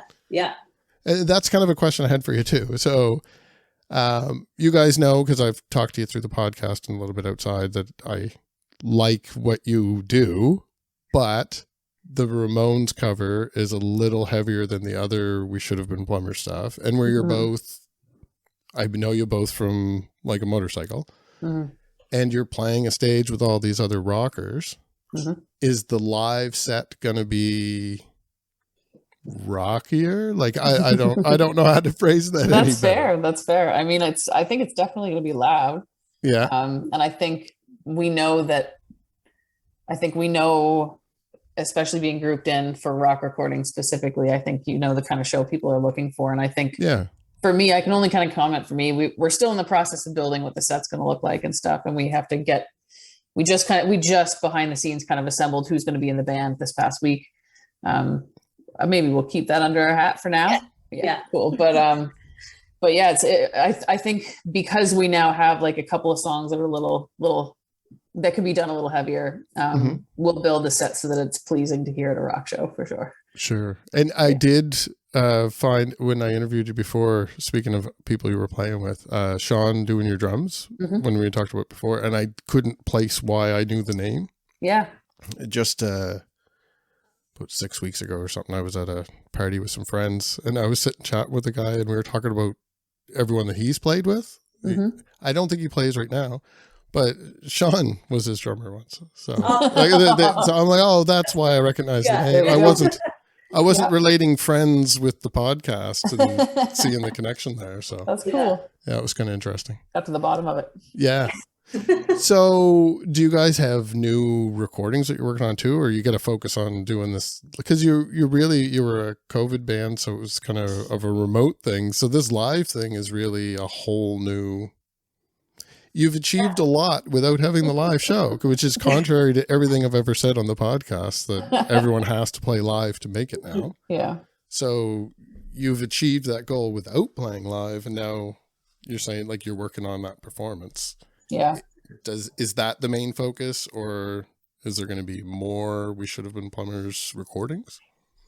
Yeah, I mean, both. Yeah, so definitely I think right now the main focus is, getting the live show together, just making sure we can get all the pieces in place that we can without actually being together, so that when Jill comes up here, we're kind of ready to go and we can do some rehearsals and get, just kind of know what we're doing. But we also have some other stuff in the works, and we definitely had to get out of our sad sack vibe for the summer. So we have a little summer jam, that's on the back burner, and and now fall's coming, so we'll just slip right back into into sad sack. Yeah, totally. I mean, we're writing again. Yeah, we've been sort of intermittently been writing again. But I think, I don't know if you feel the same, Kim, but I feel like, for me anyway, I'm the most productive when it comes to writing things on guitar, specifically in the fall, winter kind of thing, because it's just the vibe that works for me. But so I expect us to do some more writing in the fall. Yeah, the sun's not calling everybody outside. Exactly. So I can spend an extra hour in working on this. We're not Jack Johnson, so yeah. So other projects, since I know you guys from other things as well, is there any more Plays It Music stuff coming from you, Jillian, or is that kind of an organic, it just happens when it happens? It's oddly enough, I think that's over for me. I think that project is probably done. The last song that I put out, I think. Yeah. I just the stuff I'm doing with Kim is making me happy there, and for playing guitar and writing songs, writing rock and roll and stuff, and I've been DJing here in Vermont, so I've been going by Gay Bar is the name I've been going by, and started doing shows. I have 5 shows this month, and awesome. Kind of between doing that, so I guess I'm live and on stage again, which is cool. But yeah, as far as just writing, this is enough for me, what I'm doing with Kim right now, I think. So if anyone's looking for entertainment for an after party at Music Week, you're bumming around and you're a DJ. So I won't have my stuff with me, but I could see that on a hotel room and just say Gay Bar, and there's just tons of music pumping out of there. Yeah, I've actually got a little neon sign that I carry with me that says Gay Bar, and we could just put it above the hotel door and I love it. For it. Yeah, it would. You know what? Let's make it happen. Let's do it. It's not even funny. It would happen. No, so it would quick. be great. Yeah. It would be fantastic. And what about Like a Motorcycle? I know you guys have been playing around with a lot of different artists off and on throughout the year. And you had some little retreat there at one point. You guys were all off. It looked like you torturing Dave out in the middle of the woods somewhere. Yeah, pretty much. Yeah, that's correct. Yeah, we like to do that. We're Like Motorcycle is actually working on a song right now that hopefully will be out sometime in the fall. We're just kind of so this is sort of our first time writing with Claire, and so we're just starting. We have quite a few songs, and we're hoping to really dig into making our record in November. So after Music Week, sort of once all that's sort of tied up in a bow, we're going to come back and start our next record. And so we're just kind of working on that sort of writing side of things, and then we're recording with Tim Jim Baker, and he's got a great little studio, and so we're just sort of getting into that studio vibe right now. And so you don't think it was wiser to get Claire recording before she potentially wins an award on her own too? Because she was nominated on her own. Everybody, She might have her own to go around. Okay. Yeah. I'm going to be putting my price up from $0 to 2 or 3 times that if I win. Only if I win. If I don't win, I'll leave it the same. All right. I can afford to bid on that, so that's good. Yes. So who were, like, now that you've been out of country for a while, Jillian, I imagine there's a few bands. Now, I'm not going to make you name people that you're friends with or that you played with, but just, is there any bands that are maybe newer since you left that you're excited to be able to catch? Just the whole board. Everyone. Oh my God, it happens all the time. Like Kim will just be like, yeah, like when we were talking about players, to like ask to play with us, like without naming any names or anything. Like Kim was just like, this person. I was just like, no. And she's like, you do. I know you do. I was like, no, I don't. Like, you don't think that 4 years is that long to be away, especially after being in the scene for like 12. Yeah. I thought I was pretty nestled into that scene, but it's changed a lot in 4 years. So I'm actually really stoked to, I know there's going to be a lot of like old friends and musician friends and stuff at Music Week, which is going to be amazing, but I'm actually really excited to see all the bands I haven't seen yet that my friends have been seeing for like a year or two or whatever. Yeah, I actually said that to someone the other day that, like, well, anyone that follows our Instagram sees that I've been going a little crazy with live shows. I had a lot of great opportunities this year, and a lot of them were actually like feasible cost wise. Nice. I have a few connections now, so I may be getting free for a few shows too. So a lot of running around, but now that at the end of the summer, like you said, being more focused in the fall, maybe on some projects, I have noticed that I'm like, some of these bands I've seen 4 or 5 times now too. So I'm really getting excited for Music Week because there's a few bands I haven't seen, but rather than running all over the province, you can see them all at one time. If I'm patient for another like 6 to 8 weeks, then we'll be fine. I'll get to see all of them at once. Yeah. I imagine there's some stuff coming up in the city towards the end of October. It seems like last year a lot of that was restriction based and everything, but there was a lot of stuff happening in Halifax at the time as things started to reopen and we were winding down from summer. So be curious to see if like a motorcycle maybe pops up and does a show before we actually get to Music Week. But yeah, we're playing actually on the 16th. We're playing at Grand Oasis. Okay. Square. So it's No Bro from Toronto and Hello Delaware and us. And that's a free show in the Parade Square. So yeah. You played with Hello Delaware this time last year for the first time with Claire there, I think. That's right. Yeah. Seahorse? Was that the Seahorse? Yeah. Yeah. You got a good memory. I'm just going to call you anytime I can. I record half the conversation, so. I mean. What was that? Yeah. How many photos? Yeah, exactly. Actually, it's getting to the point where I might have photos for some of them now, too. So you got an archive. Yeah. So November, Jillian, you're going to be up here. What are you doing between now and then? Just the DJing thing and getting ready for the live show, or are you going? Well, I kind of cut off my booking for the DJ thing. I've got it, like I said, like 4 or 5 things coming up in the next few weeks. One thing in October, but it's like a private thing, and then. But like basically as of around September 18th, I'm shifting into 100% We Should Have Been Plumbers prep mode. And I'll just literally be playing guitar every day because funny enough, I'm sure that we mentioned this when we talked to you last time after writing the record. I didn't write this record with any intention of ever playing it live. Yeah. And there's like 30 guitar tracks on every one of those songs. Yeah. And there's like things that would typically take 3-4 people to play together to actually, so I have to almost like reform the songs to a certain did you record to make them like, playable. Were they like stems when you originally recorded them and then you so they like were, I would play a guitar track, then I would play like lead guitar for myself, and then a lead guitar on top of that, then a weird melodic accent on top of that. Like there's so much going on in those tracks. So Kim's stacked the field around her. She has everybody else. Claire's out there getting some extra recognition so that she can bring attention over for like motorcycle, and you're over here learning all this live show stuff, and Kim's sitting there going, life's really hard. I'm not even gonna play bass. Hard. I'm literally just like riding off everyone's coattails. She's not even playing bass at all. Like, she was like, you know what? I just want to sing or whatever. I was like, oh God, there's another player we got to find. Yeah, it's going to be good though. It's going to be awesome. It's going to be good. That will be fun. I'm excited to see.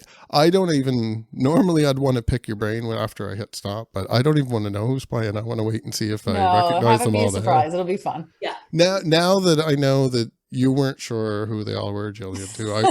I want to challenge myself. I was doing that last year at Music Week because I was studying up on people before I went. So I was challenging myself to identify people without looking. Mm-hmm. So that's my challenge this year is I have to figure out who everyone is on your stage. There you go.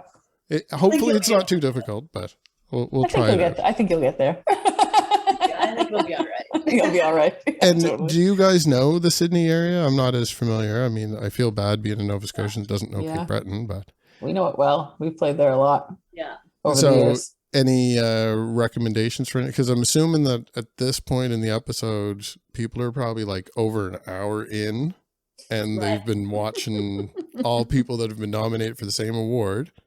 But for people that'll be attending, maybe for the showcase or the award show itself, in that area, is there anywhere that you guys recommend that? Oh man, well, there. Have you seen that fiddle? Yes.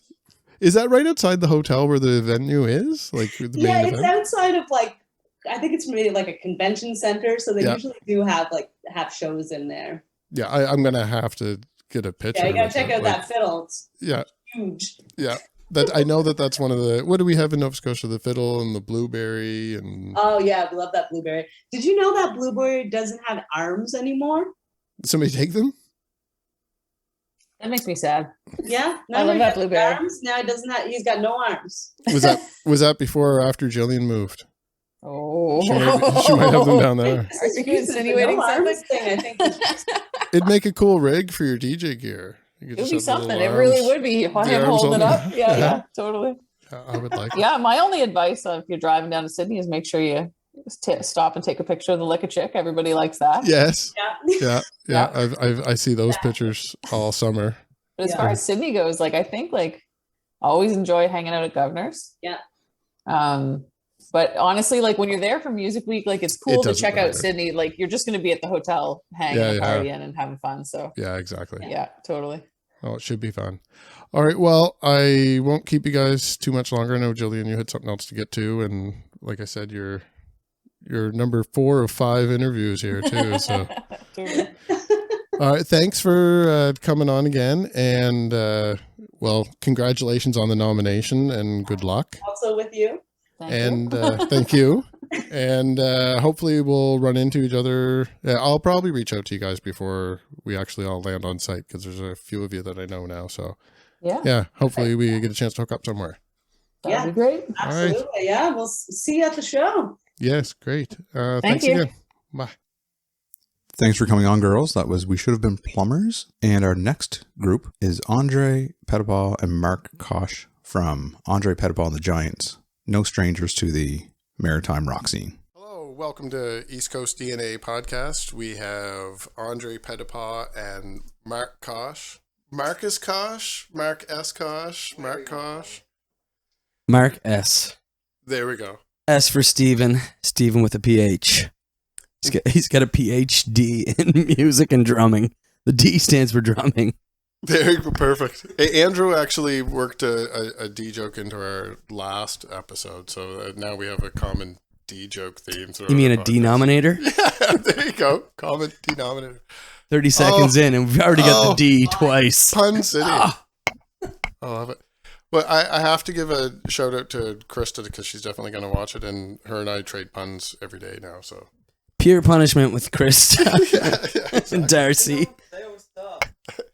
So we've not had Mark on the show before. Andre's been here a couple times, but congratulations to both of you for the Rock Recording of the Year nomination. Thank you very much.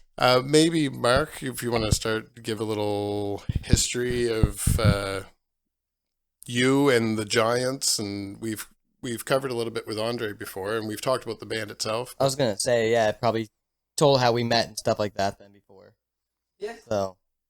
You have your. Give it like a. You have my little CD I left out there for you. You were in that. Yeah, band. we're just gonna get that over there. So you were in that band. So I was in that band. I was in a couple other bands. So I was when me and Dre first met. I was playing in like a skate punk band called Tape Wheel, and yeah, way back. So he probably would have mentioned because he loves to point out the fact that I had like bright spiky green hair and I had electrical tape X's over my nipples when I would drum, and then run around the venue with a marching snare because I was an idiot. And also, Andre is about this tall to me at that time. I remember him coming up to me and being like, "Hey, my name is Andre. We're playing tonight with you guys too." And slow down, man. Plus, we were probably on drugs. First year of energy drinks. 12 Yeah, years old. pretty much. Playing in bands. Yeah. I used to drink Rockstar before every show, and I used to save the cans the first year I played. Oh. And then Did you really? Yeah, they just became too much because my room was covered. Oh, jeez. So I would have been like 15, so I was probably drinking beer. yeah, no beer At came that later time. at shows, like grade 9 school bands. Yeah. When I turned 13. Yeah. I don't drink anymore. Now it's just coffee. Well, So. how many cups do you have today? Less than half a dozen. 5.5 coffees. 5 and Whatever's left in there. Yeah. I got the coffee with 2 milk today and a pumpkin spice shot. This fall's here. It's not really, but it's kind of here.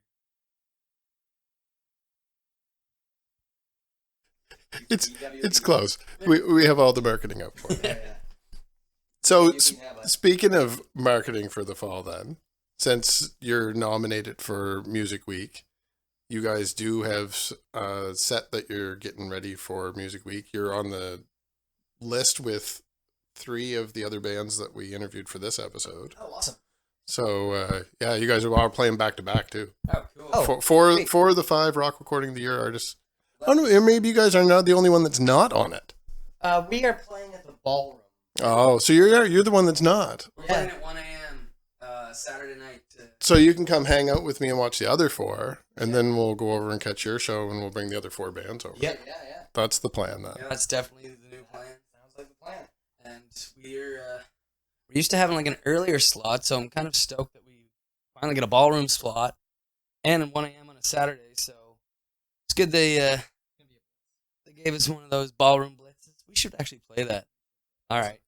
Do you know who else is on that list then? So it must be that the other 4 are on one together, and then you guys are another one. But you must be with some other heavier bands as well. Then I'm not sure. I never even checked the list because we got our email to show what time we were on. And then I just skimmed through the schedule and basically just seeing when we're playing and trying to set up some collaborations for our set. We've got a couple guests that are going to join us. That's awesome at Music Week. Yeah, like the whole thing about it all is just collaborating, and I think that's what's important with the music industry, especially how we got out of this pandemic is hanging out and collaborating with musicians. Before we started the show, we were just looking at albums that Mara played on and stuff that we were collaborating on during that stuff. I think that's the most important part about the community and the Nova Scotian community is collaborations and supporting each other. Yeah, and you guys had done, I mean, we just briefly talked about it before we started recording, and we talked about it before when you were on the podcast, but you guys did do a lot of online stuff throughout the pandemic as well, so. Yeah, for us, it's to keep relevant and to keep practiced and rehearsed. The live show for us is huge, so the live streams were something that needed to be done. Do you think between the 2 albums that, like, you did well with your last album, but now the new album, do you think that because you had an ongoing community from online activity when everyone's locked down, that you had an audience waiting for you when you started doing live shows? Yeah, 100%. I think the pandemic, a lot of people slowed down and we just sped up while being at a standstill because it was like, we just want to interact. The best part for us is the live shows and going to concerts and talking to people that come up to us after the shows, relating with their stories on the songs. And I think a lot of these songs were written during the pandemic and during hitting everybody's feelings at the same time, what a lot of people were thinking. And to me, I think our next album is our best yet. We just, we're going to be finishing it actually November at Shoebox. We recorded the bed track, so we did the drums, the bass, the 2 guitars, live off the floor at the Tragically Hip studio in Bath, Ontario in June, and now we're flying in our producer to finish it at Shoebox down in Glasgow. We're really stoked about that. So what's it like recording down there, being that you also work there recording? Are you having a hard time blurring work and the band? No, it's really good where it's two completely separate things. So the band is completely separate away from the studio, and the studio is very separate from the band as well. When we get into start doing the rest of the tracking at Shoebox, it's like all we have left really to do. We have some of the overdubs, like guitar, like the solos and little lead parts, some more acoustic, vocals, shaker, tambo, keys, all that stuff. Cello, fiddle, cello. So yeah, like we're gonna be doing that. The fact that we have Brian Moncars, like he's basically another member of the band by now. He mixed the live album. He mixed, recorded and mixed No Fools, No Fun. And yeah, the fact that he'll be flying in and probably manning a lot of the controls as well, other than me. And I'm sure we'll convince Ian, the studio partner, to man some of the controls as well. Because as every musician that also records knows, it's near impossible to record your own band because you're never going to be happy with it. And I'm not really ever happy with my own stuff in general, so even worse if I'm actually, the one recording it and stuff like that. I could imagine. Do you guys have demos and stuff floating around that you haven't used then? Like, do you have songs that never, Oh, yeah. never fully, I would assume just because that's what you do for a living, you must be always. Yeah, well, you know what? It's not just me either. Like, it's great. Like, during the pandemic when we did, like, our COVID cuts and stuff like that, and we were doing a bunch of recording and demoing, we're all very fortunate enough that we would actually have our own little recording rooms and mix rooms in all of our houses. So we're actually all recording our own parts, send them all to one master file, and then layering stuff on top of somebody else's part and vice versa. So that way, we all kind of dabble in a little bit. Definitely helped us with production wise and just definitely knowing what's best for the song. I think that helped us the most. Giving us a time to actually hone in on our bands and playing with other bands, seeing what they're doing right and what they're doing wrong, finding a way to make it work for us. For sure. Well, it's great. It's great because like you never know when something's just going to hit you, and you might go, "Oh, shit! I have an idea like that I need to record right now." And the fact that you can just go press record, sit behind your drum, grab your guitar, etc., and just record it. Like we had, I can't remember what song it was, but there was a song that we were on. Slingshot? No, I don't think it was Slingshot. I think it was. That doesn't matter now, I guess. It's something that's recorded on the new album. But Dre had this riff that he sent. He's like, "Hey man, like, check this out. I had this idea for this guitar riff," and then he sent it to our group chat. And then I went, "Wait a second! I recorded a drum piece yesterday that fits that perfectly." Yeah, right. And I sent the little video that I shot of me recording the drums to, and yeah, it just perfectly fit together with like next to no finicky stuff or anything like that. Just swings or anything. kind of worked out that way. But what the hell song was that? I'm trying to think. It's going to be a nice little bonus for the fans too. Yeah. They're not, even if We'll you think say back. they're not going to hear it for a while. So. No, right? No, that's it. Oh, wow. What's the song that I forgot what it was called the other day? You get to tell me. Borrowing Happiness? No. Oh, when we were playing live. F word. Oh, God. This is where you play the Jeopardy music. Oh, my God. Are we allowed to curse on Is this? it Ignorant Slumber? Oh, that's it. I was just gonna scream it, but yeah, that.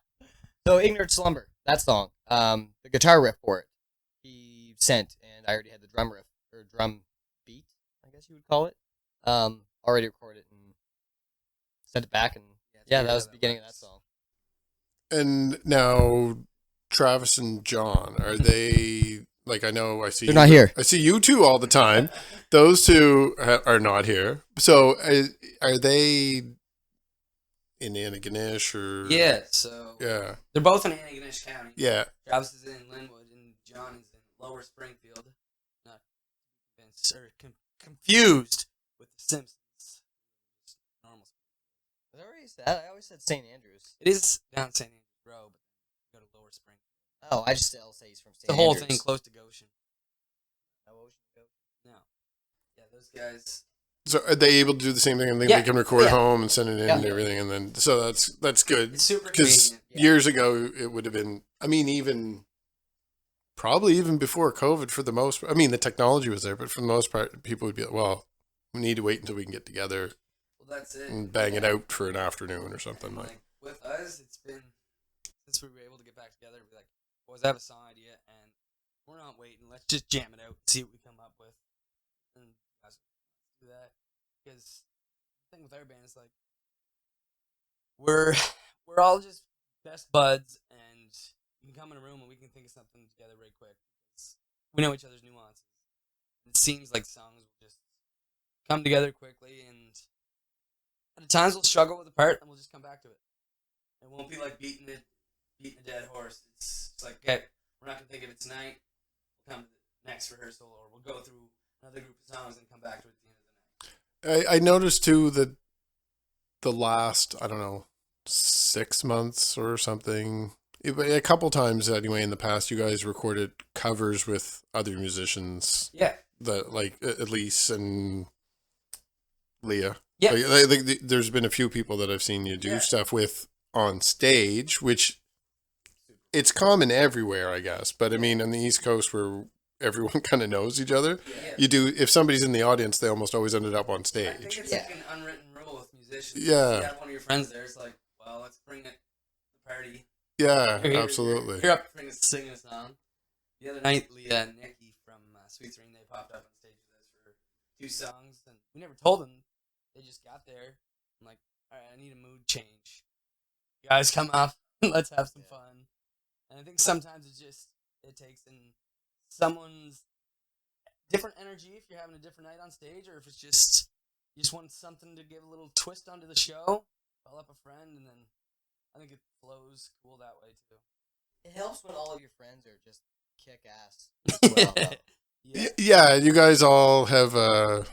I mean, I've been around a lot of the people we just talked about because it's Pictou County based for the most part, but people pass through. So you guys all have a similar energy. That's obviously why you end up collaborating with those people, because you guys have a similar energy when you're playing and socializing. That's exactly it. It has to be good vibes all around for all that stuff. Basically, if you're an asshole, I don't want anything to do with you. Yeah. So, and that's where all of our buds kind of also fall into play. Yeah. Keep your circle tight and keep the best ones in, and the other ones can just float around. Exactly. So now another question that's a little different maybe, and probably more so an Andre question, but if Mark has anything to contribute. Yeah, no, fair enough. Where you were playing solo performances and then playing with the full band. Yeah. Now, one thing in particular that I noticed, Blue Lobster is a newer venue. Yeah. And you've done both. You've played there by yourself and you've played with the full band. Mm-hmm. But you're also playing 5 minutes down the road into Glasgow sometimes by yourself or with the full band.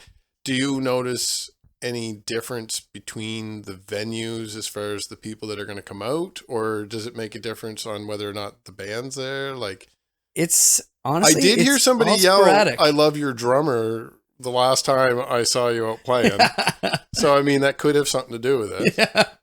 Well, Mark's got a couple stalkers. We're not gonna say their names, but fair enough. They're watching. Yeah. Hello. Hello. Honestly, it's like that kind of stuff. I love playing all different situations, and I think it's so fun to shake things up because then nothing is ever stale. And with the band, like these guys, we were playing Steinhardt the other night, and I've been playing a lot of solo shows. I'm like, boys, we're gonna play this song. Boys are like, we never played this since 2016. John's like, I never played this ever. I wasn't in the band the first 2 years. And I know Mark would be on it, and I'm like, go for it. He's like, all right, let's give it a shot. So we played like 3.5 hours straight at Steinhardt's wedding, and like a lot of songs we really haven't played since our first year as a band.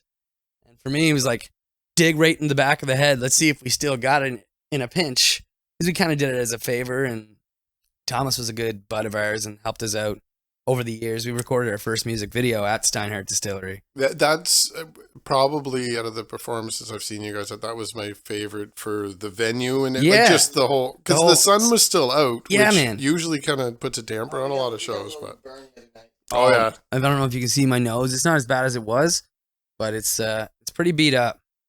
We started playing at 2:30 and went till 5:36 the other. Yeah, and Saturday was. Oh, it was warm. It was a late in the year hot day. Yeah. High UV. Yeah, it was amazing. And I don't know. I just think like I like to keep everything like it's one of these things, like a little wave of excitement, because every show is different. And you're not going to get the same performance. You're not going to get the same thing.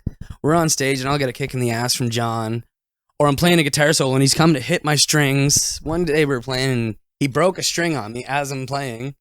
I think just the antics on stage with the guys is what makes it so fun, playing band shows and just connecting on some of these hits or new things we'll make up during a show. We're a band that just likes to have fun. And although we're rehearsed and we know what's going to happen, it's the chaos in it all that makes it so much fun. And you did put something out on social media this week too, that you're working on some covers. Is it too early to reveal any of that? Or? No, it's definitely not too early. So we're doing a giant throwback, and a few years ago we did the best of Big Shiny Tunes. So we've got 30 songs we're working on. Some of these songs include Eminem. We've got, what else do we got? Some Gin Blossoms. We got Killers in there. We've got I'm getting to do songs that I've always wanted to do in a band. I never got a chance to. It was like Gob, definitely Gob. I used to cover Gob in the skate punk band, but like Jimmy Eat World, getting to do the middle, which is a song I always wanted to do. Yellow Card, doing Ocean Avenue. So like stuff like that, yeah. Yeah, like we did this before we recorded No Fools, No Fun, and it really helps us think outside the box and give us other elements of production that we might not have necessarily thought of during the time. So putting it right before we're going into the studio to record our overdubs and everything else is just giving us another element of surprise, another element of growth within the band. And all of us started by just playing covers with our friends and playing your favorite songs, and to whip out some of these songs that we've never done before, it's going to be so fun. It sounds like, I hate the term banger. Yeah. But it's like everything you listed out, like, banger. it sounds like Banger's Ball instead of Headbangers Ball. So there you go. Well, we lucked out, like when we did the Big Shiny Tunes thing, like Andre said, it opened our eyes for different styles of production. So that way, like, sure, No Fools was pretty much already, done pretty much in the can at that point. But then since doing the Big Shiny Tunes and kind of realizing a lot of where some of our influences come from, it opened our eyes more for the actual writing and recording process for this new album. And not just for like, oh, this song, this song here sounds similar to this song, so let's try to make it, have more of a push on it or something like that. But like right down to some of the production styles, like when we were doing even like COVID cuts and stuff like that, the in-between stuff, like the band SR71. Yeah. Not just was like, oh, I really never realized how much I love this band, but it was the singer, Mitch Allen, realizing, oh shit, this guy's an amazing recording engineer, producer, galore. And I start kind of falling into more of the stuff that he's done. So it actually didn't just help us out for like the musicianship and writing the song, but it opened my eyes more for being a producer and being an engineer and being a mixing engineer and so on as well. Like, and then realizing that it's not just about the song. Like, if you might not pull the song off completely, but somebody else might be able to. So for instance, like 1985 by Bowling for Soup. Not their song. That's an SR71 song. And there's actually a version of SR71 doing it. That the lyrics are changed slightly. Yeah. Probably to be a little bit more PG for Bowling for Soup. But stuff like that, though. Like, yeah, no, it's super cool. Yeah. That's that's more stuff that I kind of want to get into as well, because I like to write, and some of these songs don't fit into the band, and some of them don't fit into what I do as a solo artist. It's like I would love to just write for other people, and a lot of my favorite producers and do that, like Butch Walker. He's my all-time favorite producer, artist, and like he actually wrote Right Now, didn't he? He didn't write He Right produced Now. it. He produced that album. Some of the other songs on that album. Yeah. So it's like cool to see you like a certain sound, like a certain album. It's like, I wonder why. And you dig back, it's like, that's why. Yeah, that's actually like going back a year ago when I was starting to connect everyone and looking to find more people. Yeah. That's was a trick to figure stuff out. Is I would find a person,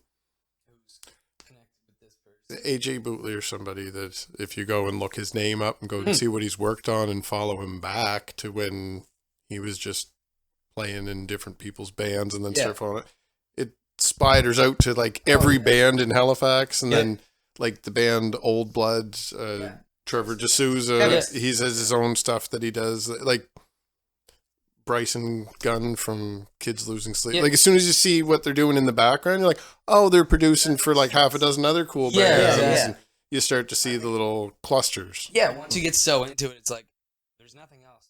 We need to just do music all of the time. Oh yeah. You get so devoured by the musical bug that it's oh my god. But who Well, feels like this? we just, Andrew and I, where we kind of slowed down towards the end of the summer, and now we're doing these couple little special episodes.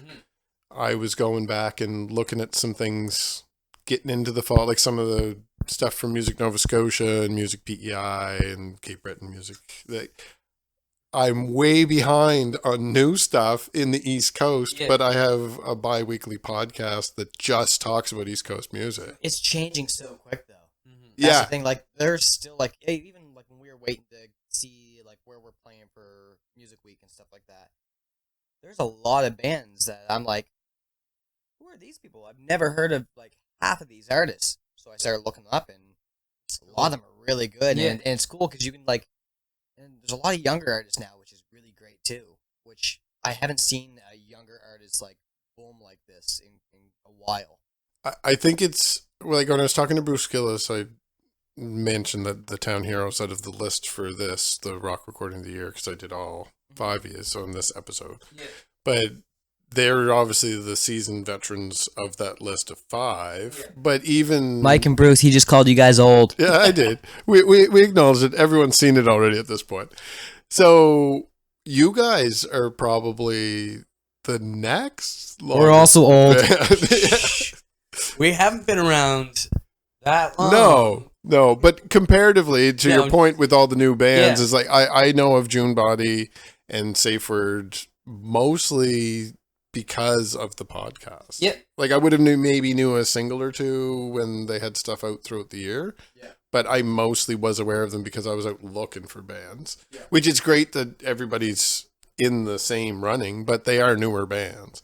So like this time next year, like the Town Heroes may have something out, they may not. You guys may have something out, you may not. It might be a whole new list next year of bands I've never even heard of. It's a great opportunity, but it is really, it's overwhelming for people to pick up, I think, as well. Consistency is a thing. I think if you stay consistent with your music and your art, that you're going to be, like your name's going to stay up there, and you're going to be, you're going to be just in the talks of everything. But that's the whole thing with these new bands popping up. It's like, cool. Some of these other bands fizzled out that only went for 2 or 3 years. And I'm hoping these younger bands have a great career. I love seeing that because when you go out and play shows, see a fresh band out there hungry to make the connection with everybody and hungry to put on the best show they can. They're not just out there shoegazing and boring. For me, it's the live performance very first. Other than that music itself, because some shoegaze is actually pretty rad. Fair. Music, that's actually a genre. Oh, really? Shoegaze, No, I just mean like no, like staring at your shoes. Like staring at your shoes. I don't know. It's one spot. It's a genre now. Okay. It's pretty rad. Is there any of the newer bands that you do know that maybe somebody watching this hasn't heard yet because they're so new? Or is that for Music Week? We need to run around Music Week. Do you know what? Honestly, the best thing to do at Music Week is catch everyone. And you know what?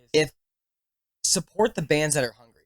Like if you like a band and you're like, oh, I heard these guys before, I caught them, 6 times or whatever, and you don't see them around, but then there is a younger band that's walking up to you and passing you a little business card with like they're hustling. They're like, hey, we're playing here. They're handing out flyers and stuff.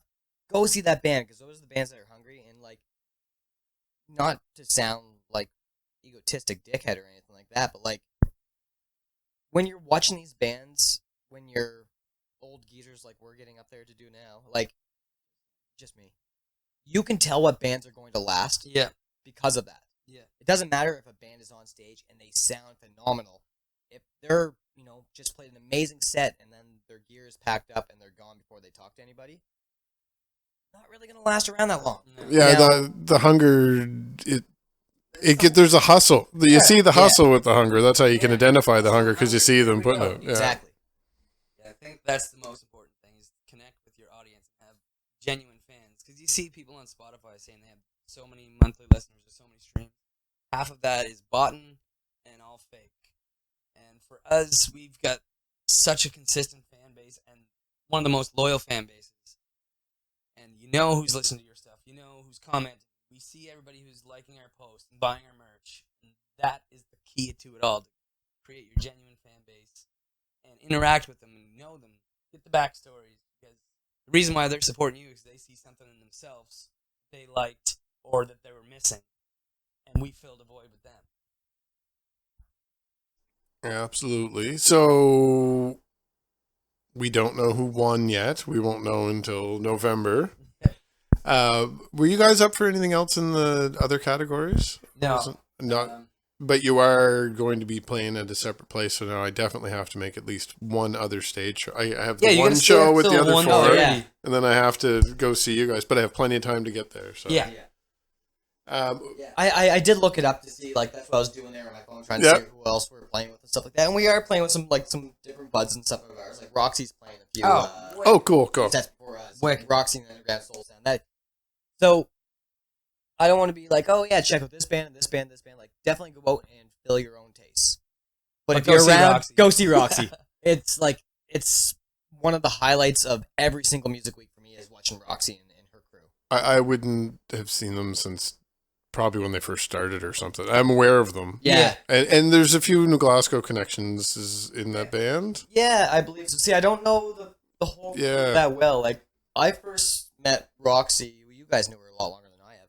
I first met her because our buddy Lethal Fleming Smith, was playing keys with her. That's when I first kind of met her. And then just became friends and stuff like that. And yeah. Will would be playing with her now. Yeah, Will's playing with her now. So Will Hansen, monster guitarist. Ian Bennett. Yeah. She's got a fantastic. Yeah, that's a 6-piece, is it? Or? Yeah. And her? Depending on the 7? Oh, yeah. Yeah. You can go from there. Just one of those things where she's going to go out every show and make it worthwhile. She demands the crowd. Like, she has everybody in the palm of her hand from the very first note that she sings. That's awesome. You have me sold now. I definitely have to go over. It would have been one anyway because of the connection that I would have went over, but you have me sold. So I'm going to hand this back over to my brother here in a second. Yeah. Perfect. So I'm going to say thank you for coming and congratulations / good luck. Thank you for having us. And that's everyone. 5 great groups for Rock Recording of the Year, Nova Scotia Music Week. We're putting together another package of these for our episode in 2 weeks' time, and we hope everyone tunes into that. If anyone wants to find us online, we have a link tree down in the description. Instagram seems to be our busiest point of contact, but there's many other places to find us down there as well. Find us on YouTube, subscribe to us, hit the bell, and we'll see you all in a couple weeks.